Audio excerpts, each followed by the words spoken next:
Hello दोस्तों, कहानी बहुत अच्छी है, कृपया इसको जरूर सुने। कहानी का नाम है परनिंदा का पाप। तो कहानी शुरू करते हैं। एक राजा के दरबार में ब्राह्मण भोज का आयोजन किया गया।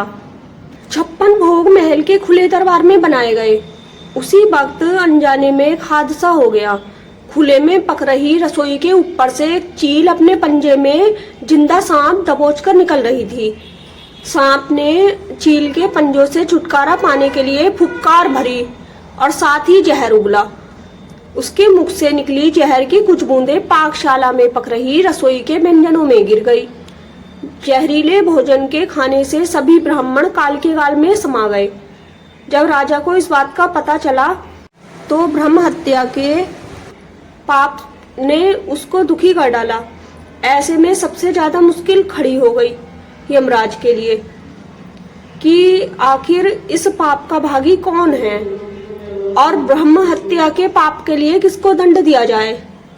सबसे पहले नाम राजा का आया, क्योंकि राजा ने ब्राह्मणों को भोजन के लिए आमंत्रित किया था।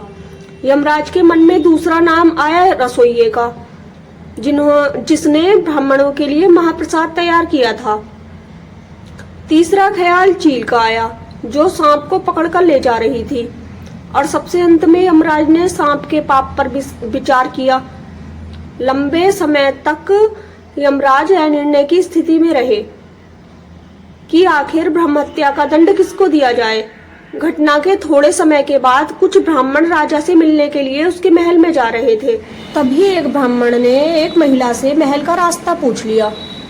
तब महिला ने ब्राह्मणों को रास्ता बताते हुए कहा, देखो भाई, जरा ध्यान से जाना, वह राजा ब्राह्मणों को खाने में जहर देकर मार देता है।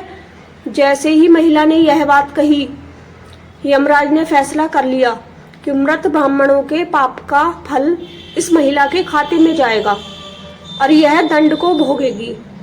यमदूतों ने यमराज से पूछा कि प्रभु ऐसा क्यों? तब यमराज ने कहा, जब कोई व्यक्ति पाप करता है तो उसको पाप कर्म करने में बड़ा आनंद आता है। ब्राह्मणों की मौत से न तो राजा को, न रसोइये को, और न ही चील को, न ही सांप को आनंद आया।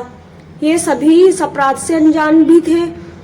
महापाप की दुर्घटना का इस महिला ने जोर शोर से बखान कर जरूर मजा लिया, इसलिए ब्रह्म हत्या का यह पाप इसके खाते में जाएगा।